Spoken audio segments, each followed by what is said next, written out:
Hey everybody, back again here with a new outfit. It is about a week, 2 weeks later. I unfortunately had a nasty case of the flu and I'm just getting back to finishing up this video series. So we are going to add in our sales and profit by product category chart. If you remember from the final dash, it looks like this here. And we're essentially just saying, hey, how much, what are our sales like across these categories? How much profit do we have across these categories plotted on top of each other? And this is just going to teach you a fun trick about bar chart overlap, which I think can be really, really helpful for a lot of people. Let's hop into it. All right, so first things first, we're over in our pivot tables and we're going to go to insert pivot table. Okay, and we've just typed in sales, referenced our table, dropped it in. We're going to go to our pivot table fields. So we want this broken down by category. I've got that listed here. It's in my field name list. And then we're going to want to have two separate rows. So we're going to have one for sales and one for profit. In this case, I'm just going to grab the profit. Oh, actually, we'll drop sales in first, and then we'll grab profit and drag it down. Okay, and this looks good. Then we're just going to do our formatting, right-click, field settings,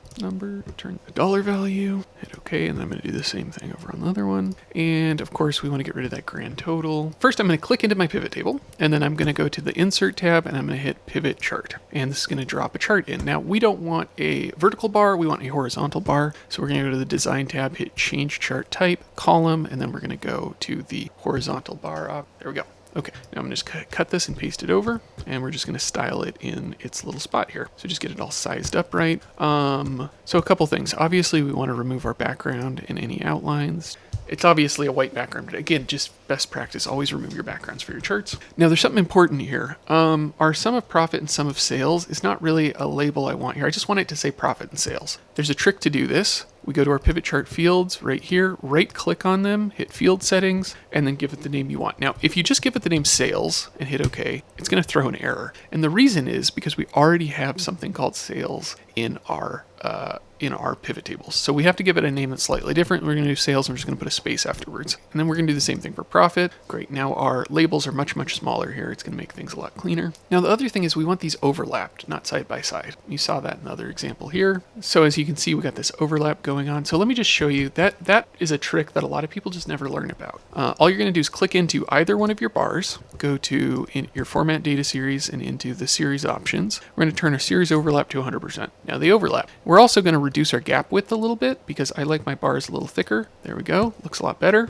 And now all we have to do is change the colors for both of our bars. So I just gave this bigger one a gradient fill, and I turned off the border. And then the smaller one, I think we're just going to do like a darker green maybe. Let's see how that looks. Yeah, I think that's readable. Might want to add a little more contrast in this case, depending on your situation. All right, beautiful. I like where this is at. So we have our sales and profit by product category here. It's broken down by technology, office supplies, furniture. These are the major product categories in this data set. And although this is useful to see sales and profit for each of the categories, I might want more specific information. So these three boxes here are an extension almost of the data we have in this chart. So I look at this chart, I quickly get a sense of the sales profit kind of values across each of the categories. And then if I want to dive a little bit deeper, I'll come over here and we'll do charts that give a little bit more information. So if you remember from our original example, we're going to be plotting the sales and profit over time in these, kind of see which direction they're moving. And we're showing the total sales value across each of these, which I think is going to be helpful in this case, just to blow that up so you really see, hey, we've got a lot of money coming from this one particular product category. I think that's probably going to be a good focal point. So how do we get these broken down by category? Well, we're going to do that with our pivot tables, and it's going to look a lot like what we've done before. We're just going to integrate filters into it. Let's head over to our pivot tables worksheet. We're going to insert a pivot table just like we've done before. Type in our name for that pivot table. And now for our pivot table fields, we've got a couple of things we want to do here. So we want sales, we want profit, and we want those over time, but we also want to have a filter by product category. So we're going to grab category and we're going to drop it into the filter section here. And we're just going to select, let's say in this case, furniture, whatever the first one is that we want. I'm also going to go in here to the design tab. I'm going to remove the grand total you see here at the bottom. And we want to make sure that our date aggregation is working properly here. So we've clicked into this. We're going to go to field setting, So we have clicked into this, and we want to make sure we've clicked into this date section here on the left. We're going to go to group selection, hit group, and then make sure that this is months and years. Great. And now we've gotten this broken down by months and years. Also, you notice that the subtotals came up here again. Just for the sake of keeping this clean, I'm going to make sure those are removed, and you can just do that under the design tab. So now these values are for furniture across every single month of every single year we have data with sales and profit. Now, obviously, I'm going to do the same thing you've seen me do a lot here, which is right click, go to field settings, and change this to the right number format, just because I'm a stickler for having the right number format. And do the same thing for profit as well. Okay, beautiful. So we've got our first one, but this is just one product category. We want all three. So we're going to highlight our whole table. I'm holding shift and clicking across the whole thing. I'm going to hit copy, go right next to it, paste. Now we've got the exact same table duplicated, but what we want to do on this one is change it from furniture to our next product category. Beautiful. And we're going to do that one more time, paste it over, and this one's going to be for our final product category. So now we have time series for sales and profit across all three of our categories. I'm going to click into the first one. I'm going to hit insert, pivot chart, and then we're going to do some editing. We're going to make this look right. And what we're going to do is we're going to create a template from it and apply that to our two other ones. It's going to speed things up quite a bit. It's a great trick. So let me copy this over and we'll get editing. So I just get it into the right size so it fits in. I'm going to get my legend up at the top instead of the side because we really need that horizontal space here. And I've clicked my legend. I'm just going to legend options and hitting top under the format legend menu. And then of course for our chart itself, we're going to remove the background fill. We're going to remove the border. And this is also, we're really trying to buy as much space as we can here because we're working in a really small area and we're trying to show a pretty extensive chart here. So I'm going to click into our sales bars here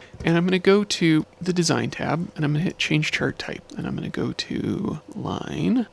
Now that's cool, but I actually think in this case we want a area chart. So instead of clicking line chart, we're going to go down to the bottom here where it says 2D area. We're going to try that one instead. I think that's going to work a little bit better for what we're doing here. And now I've just noticed an issue, so I'm going to have to Command Z here. Okay, we're going to give this a gradient fill and then, okay, so I like the way that area chart looks, but we're going to zoom in here. The profit's not showing up very well. So we're going to do a couple of things. First is I'm going to change the angle of this gradient to 90. And I'm going to move the lighter green color a little farther over so we have more of that light green color. I'm also going to give it a line. In this case, we might need to change the color to something darker for the line. Okay, and then I'm going to click into our profit here. It's a little hard to get these bars because they're tiny, but you'll notice which one's selected because you'll see just the tiny little selector as opposed to it selecting the whole thing. So what are we going to do here? I am going to reduce the gap width so that they're bigger, and I'm going to try a color that just stands out more. So I'm going to try a really dark green first. So this is okay. It's just not super legible right now. We can't actually interpret these tiny lines. If we remove our time series, it makes things a little easier to interpret, but not by much. So I'm going to make my legend a little smaller and I'm going to go in here. You remember that trick we had for changing the name of items in our legend? So we're going to go to our pivot chart fields, right click these and update them. This is just like we did before, nothing new there. So I think this is a little more legible now, but we just need to buy ourselves a little more space here. So I'm just going to increase the chart size a bit. And increasing the chart size does help a little bit, but actually I do think we're starting to be able to read this a little bit better. Now, one note here, I'm realizing this is actually the furniture category, and we put it under technology, so we got to get this moved over. Also going to decrease the size of these labels a little. Now, so this chart's going to work for showing general direction of sales and profit. Without labels for the date granularity we're using, there's only so much you're going to be able to interpret from it. So we do have to think about that label problem. I'm going to do that at the end. We'll talk about that a little more at the end. For now, I'm going to leave it as is, and we're going to save this as a template, apply it to our other category. So I'm going to click into this chart. If you are on PC, you'll be able to right click, and I believe you'll have a save as template option as well here. So we're going to hit save as template. I'm just going to call this green area bar. And now we're going to go back over to our pivot tables. And now we're going to insert one for each of our other pivot tables. I'm going to go to the insert tab, pivot chart. And then for the other one, I'm going to go to the insert tab and do pivot chart as well. And I'm going to leave these each floating over their category so we don't lose track. Now I'm going to click into this chart. I'm going to go to the design tab, change chart type, and then under templates, I'm going to select green area bar. Do the same thing to the other one. Now, again, if you're on PC, that interface might look a little different, but you're still going to have a template option that you can click into that'll give you your saved templates. So let me put this technology one in the right place. We're just going to cut it and paste it over. And do the same thing for office supplies here. One thing I've noticed is that the legends sometimes get messed up when I do this. I'm not really sure what the reason is behind that, so you may have to reformat your legends afterwards. But just reformatting your legend is a lot easier than having to redo everything on the chart. So it's still a big time saver. And of course, I'm going to change these to be just sales and profit instead of sum of sales, sum of profit. Okay, and with a little finagling, we now have all 3 of our charts, each one breaking down sales and profit by each of these categories. So you might not have noticed this, but we now have all of our charts in place, which is awesome. We're going to do some dialing in, we're going to do some adjusting, labels, that sort of thing. But for now, we just got the charts in place, which is important as we start adding in our slicers and our timelines so that we filter this whole. So it's time to start figuring out how we want to filter this data. And we're going to be using a thing called a slicer and a thing called a timeline. What slicers and timelines do is they connect to a table and they allow you to select any of the columns within that table as something that you can filter by. You can do this on a regular table or in a pivot table. In this case, we're going to be doing it in pivot tables. So the first thing you do, just click into any of your pivot tables that you want to filter. Doesn't matter which one. Go to the Insert tab.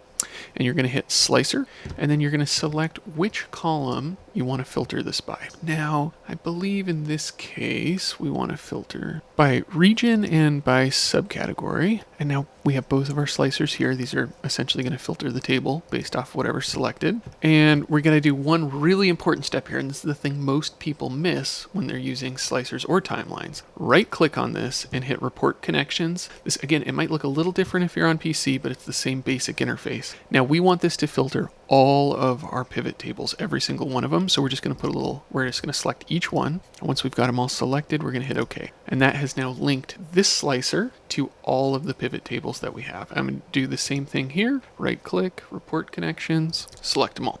Now, it's important to understand these 2 slicers are multiple layers of filtering now. So if, for example, I select Central, these subcategories are now only including subcategories that are included in Central. So if there was nothing in the art category, that would disappear.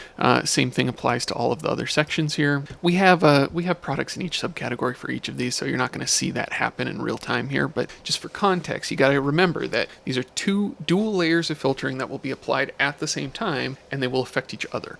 So now we're going to click back into our pivot table. We're going to go to the Insert tab, and we're going to select Timeline. Just select your date here. I'm going to use Order Date. Hit OK. And now we've got a timeline selector. We're going to have to right-click this and go to Report Connections again. Do the same thing we did before, just make sure it's connected to all of our pivot tables, and then hit OK. All right, I'm just going to hit Shift and select all these and cut them, paste them over into our dashboard. We can start getting them set up so they look good. Okay, so we've got these roughly in place. So now there's a couple things we have to keep in mind with these. First, all of our pivot charts are powered by our pivot table. That means that as we do this filtering on the pivot tables, the charts are going to update dynamically to reflect that. So always keep that in mind. If you're using pivot charts powered by a pivot table, any changes to your pivot table get reflected in the charts themselves. That's what allows us to create dynamic dashboards like this. There is a multi-select and a clear all option here. So if we go clear all, it's going to reselect everything. And then if we click multi-select, it's going to let us do any grouping or combination that we want.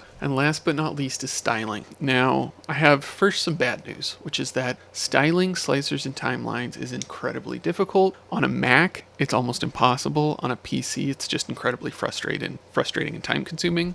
You will, under the slicer tab, have a few different style options, but those style options rarely are going to look good with whatever dashboard you have. And you have a couple of options just for layout. So in this example, we've got 4 different regions. What we can do is we can, under the slicer tab, make this into 2 columns, and that's going to save us a little space and break those into 2 rows. And we can do the same thing here with subcategories. We can change that into 2 rows. We could even do it in 3 rows if we wanted to.